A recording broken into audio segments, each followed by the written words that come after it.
Comenzamos el capítulo séptimo de la historia del catolicismo. Estamos entre los siglos VII y IX. En Europa se va a producir una forma de unidad que tendrá en Carlos, luego conocido como Carlomagno, un eje central que se completará con la obra de grandes evangelizadores como San Bonifacio. Sin embargo, en el sur del mundo conocido está produciéndose otro acontecimiento. En el año 610, Mahoma comienza su predicación y su ejército empieza a moverse. En el año 638, Jerusalén ya ha caído en manos del profeta.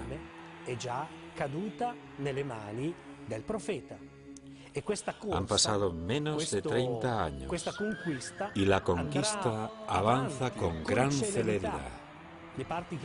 Las regiones que primero recibieron el anuncio del Evangelio son las primeras que caen.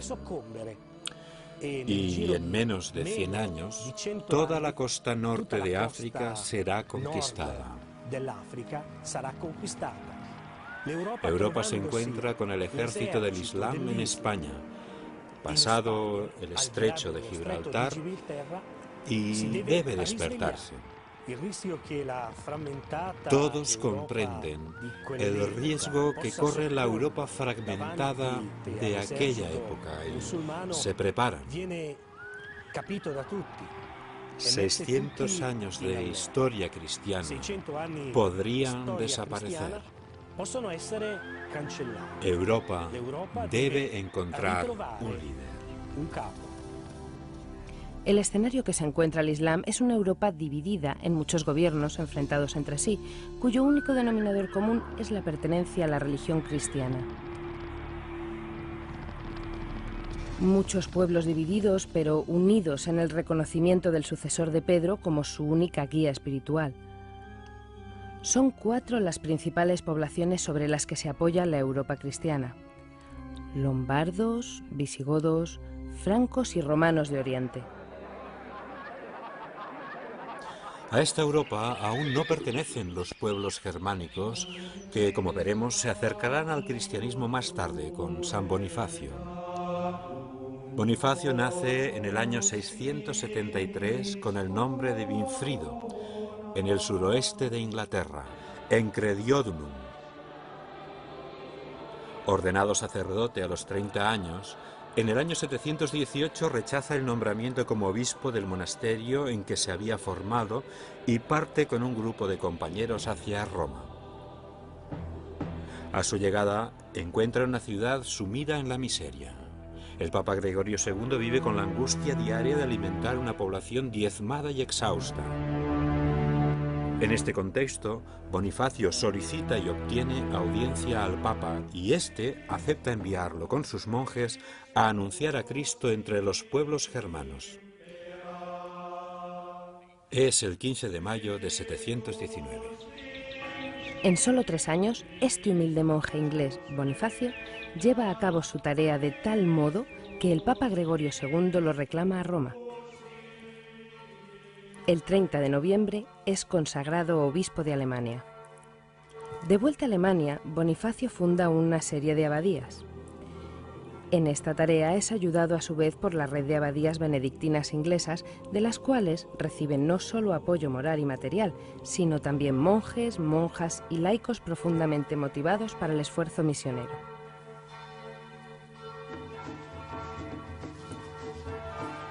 Es una historia que se sigue repitiendo en la actualidad. Por todos los continentes, los monjes, religiosos y laicos se desplazan y fundan nuevas realidades que a su vez se convierten en promotoras incansables del anuncio del Evangelio de Cristo a millones de hombres. En el año 731 muere el Papa Gregorio II. El nuevo Papa Gregorio III convoca un sínodo en noviembre de ese mismo año. Y en él se condena definitivamente al emperador de Bizancio, León III, que en su obsesión iconoclasta hace quemar todas las imágenes religiosas.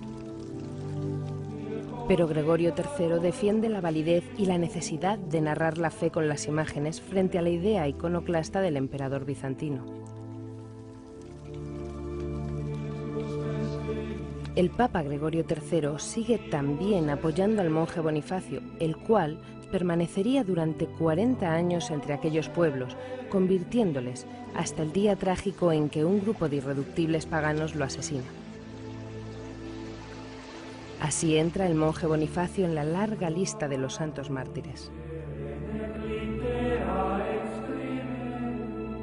Se podría decir que San Bonifacio tejió la urdimbre de esta búsqueda de unidad. Su martirio en Docum, el 5 de junio de 755, es señal de esta voluntad de lograr una unidad en Europa. Y frente al guerrero que alza sobre él la espada, no puede oponer otra cosa que el libro sagrado, el Evangelio del Amor.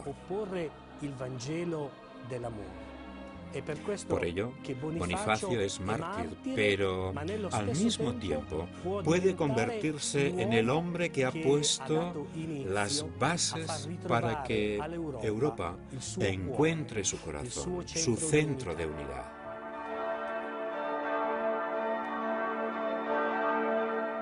Bonifacio, San Bonifacio, a aquellos que lo amenazan ofrece palabras de paz que no detienen al pagano, que con un solo tajo corta el Evangelio y la vida del santo.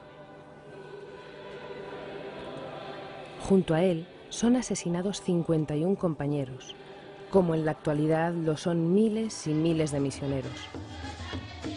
San Bonifacio es un misionero mártir, y su ejemplo debe seguir alentando a todos los fieles para que no tengan miedo de abrir las puertas a Cristo, de anunciar el Evangelio entre las gentes. El escenario con que nos encontramos en este capítulo es complejo. En el norte, la conversión al catolicismo de los germanos. Al sur, los musulmanes avanzan en medio de la desbandada general de poblaciones ya diezmadas por miseria y carestías. Y es precisamente en el sur de Europa donde los francos asumen un papel cada vez más importante hasta convertirse en los garantes y los protectores de la obra de Roma. Los francos, los mismos francos que durante siglos fueron dominados por Roma, se convierten ahora en los protectores y paladines del vicario de Cristo en la tierra, del Papa.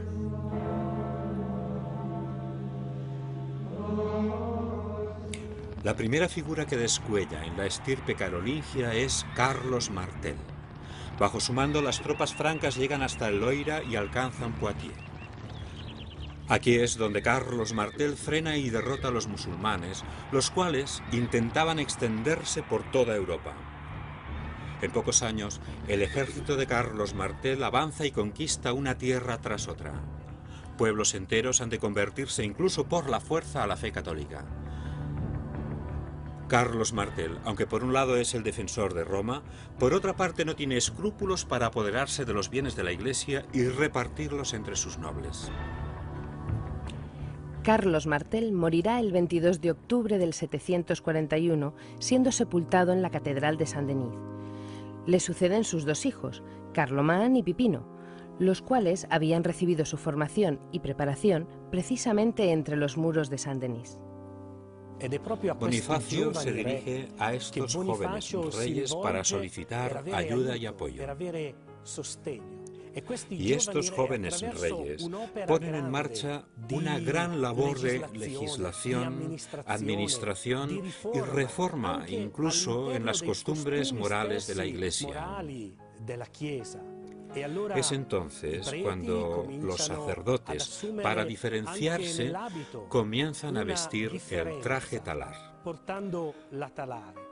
A los monjes y monjas se les entrega una única regla, la de San Benito. Y estos reyes, apoyando la misión de Bonifacio, ayudan a que el Evangelio se difunda por toda Europa. uno de los nuevos reyes francos, Carlomán, imbuido por este espíritu de redescubrimiento de los valores profundos del catolicismo, decide retirarse definitivamente al monasterio benedictino de Montecassino, en Italia, donde vivirá hasta su muerte. Pipino, su hermano, concentra en sus manos todo el poder.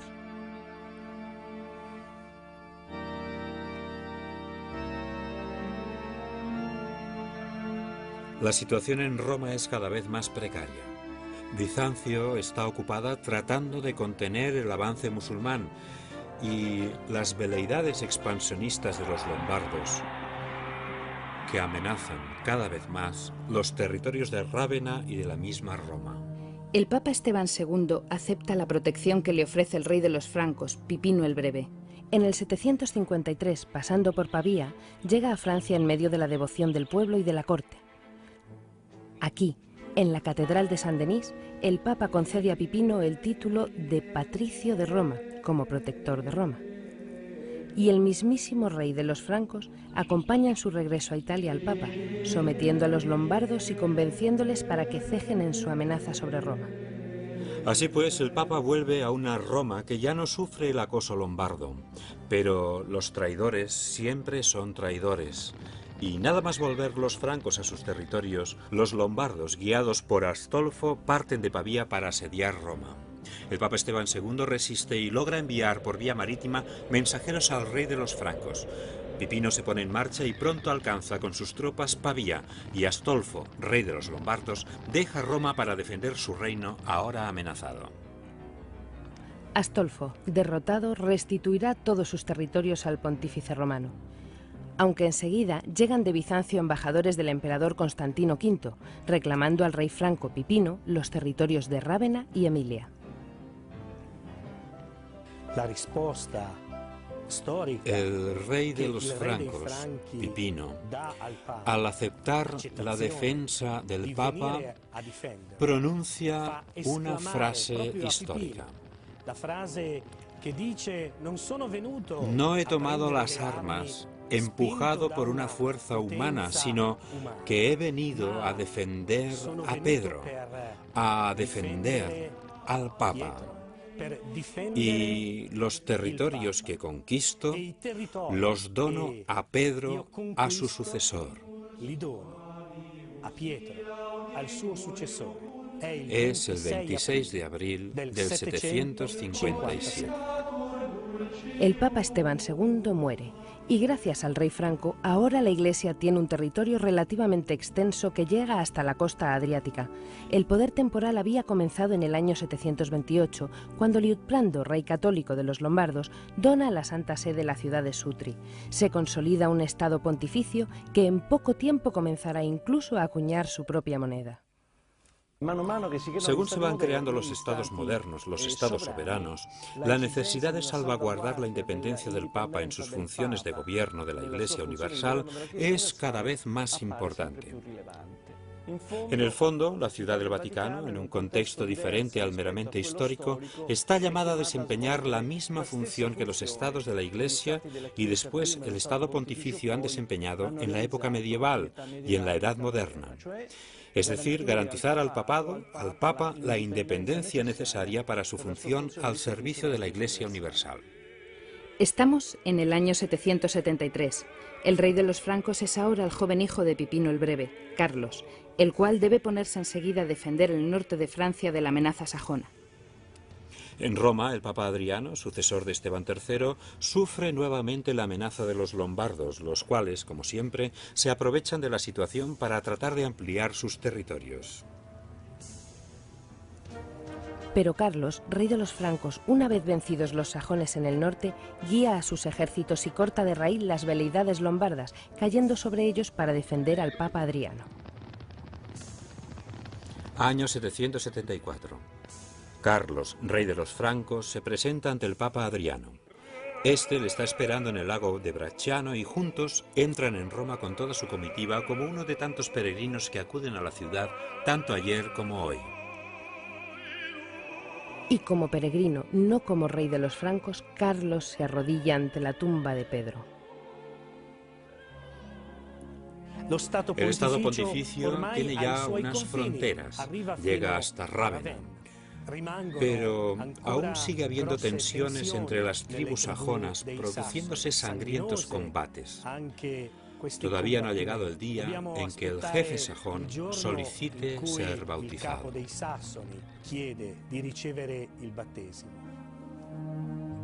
Igual que el rey de los avaros, Tudum, que se hizo bautizar en Aquisgrán teniendo como padrino al mismísimo Carlos.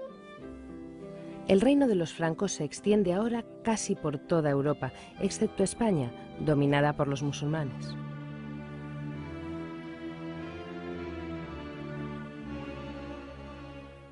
La larga historia de la Iglesia es una historia compleja, muchas veces complicada y marcada por tres elementos importantísimos.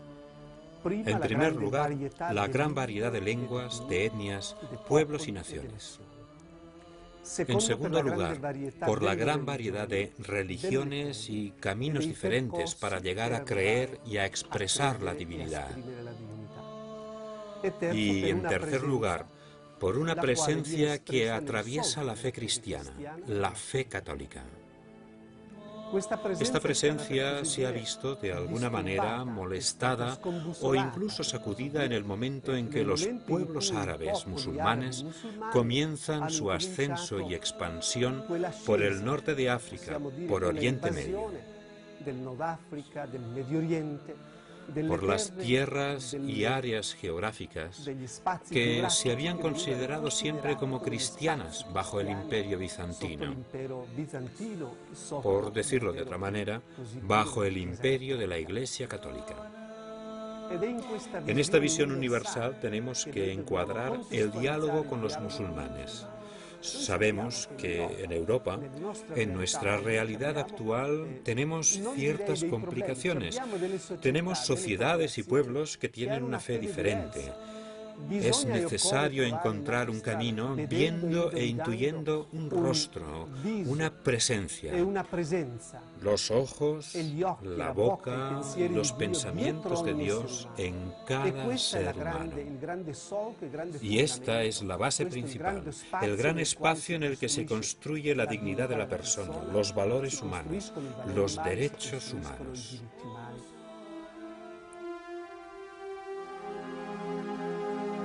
Carlos, rey de los francos, tiene la tarea de unificar pueblos diferentes cuyo punto en común es la fe cristiana, la cual reforzará introduciendo grandes reformas que modernizan todos los aspectos de la sociedad de entonces. Estamos en el año 794. La ciudad de Aquisgrán se ha convertido en la nueva residencia del rey. Occidente está prácticamente separado del emperador de Oriente, incluso desde el punto de vista cultural. Esto será determinante para la historia de la Iglesia Católica. En la noche de Navidad del año 800, en la Basílica de San Pedro, en Roma, el Papa León III corona a Carlos como emperador de los romanos.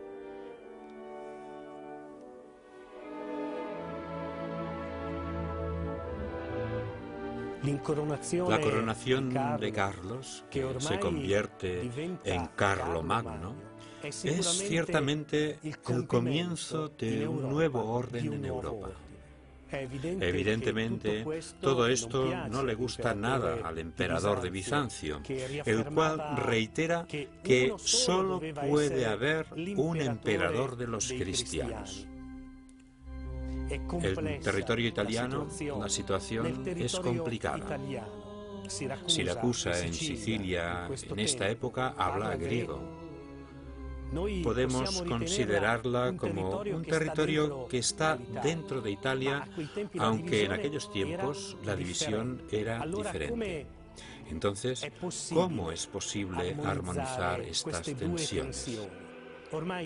La separación entre las iglesias de Oriente y Occidente era cada vez más profunda. Una grieta que en la actualidad, y a través de un gran esfuerzo, pero con cierto éxito, está intentándose reparar. El 22 de enero del año 814 muere Carlomagno y deja todo lo que había logrado en manos de su hijo Ludovico, que será conocido como Pío. La época del feudalismo está comenzando.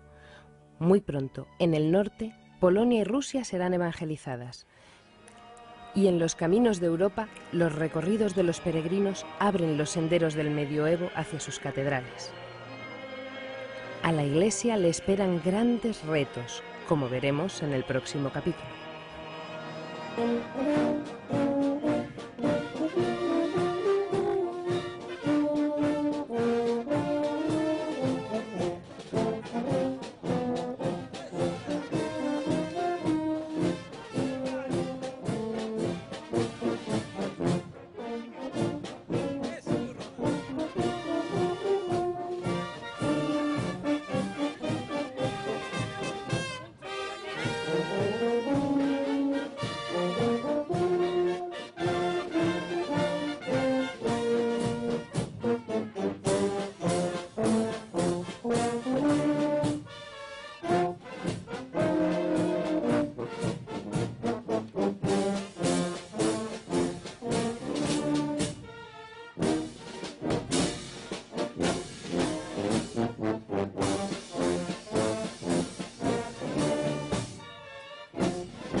Comenzamos el capítulo séptimo de la historia del catolicismo. Estamos entre los siglos VII y IX. En Europa se va a producir una forma de unidad que tendrá en Carlos, luego conocido como Carlomagno, un eje central que se completará con la obra de grandes evangelizadores como San Bonifacio. Sin embargo, en el sur del mundo conocido está produciéndose otra.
otro acontecimiento.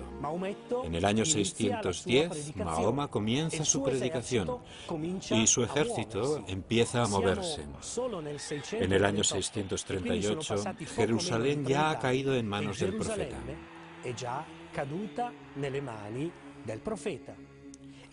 Han pasado menos de 30 años y la conquista avanza con gran celeridad. Las regiones que primero recibieron el anuncio del Evangelio son las primeras que caen.